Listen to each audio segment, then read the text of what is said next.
Mais je vous assure que ce joueur de football mourra parce qu'il n'aura pas appliqué la solution qu'il faut. J'ai l'habitude de dire que si quelqu'un se met à utiliser un médicament qui n'est pas approprié pour un simple palu, hein, vous savez ici en Afrique, les moustiques, l'anophèle femelle contaminent le plasmodium falciparum, le paludisme dont souffre, n'est-ce pas, plus de, je ne sais pas, 40% de la population constamment chaque année.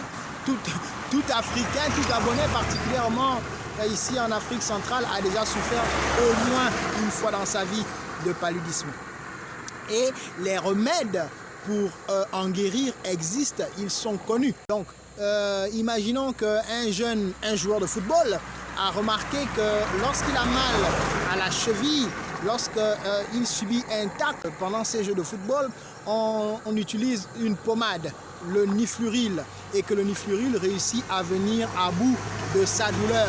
Il peut en déduire que pour une crise de paludisme, il lui suffira de prendre le nifluril et le frotter sur sa tête où il a mal, n'est-ce pas? Mais je vous assure que ce joueur de football mourra parce qu'il n'aura pas appliqué la solution qu'il faut.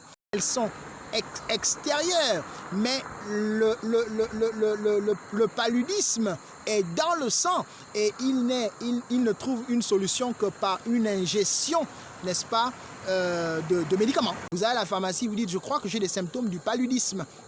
On vous dira, mais dis donc, il y a Maloxine, mais il y a Quartem, mais il y a la Nivaquine, il y a la Flavoquine. Mais si vous utilisez un mauvais médicament, vous mourrez du palu.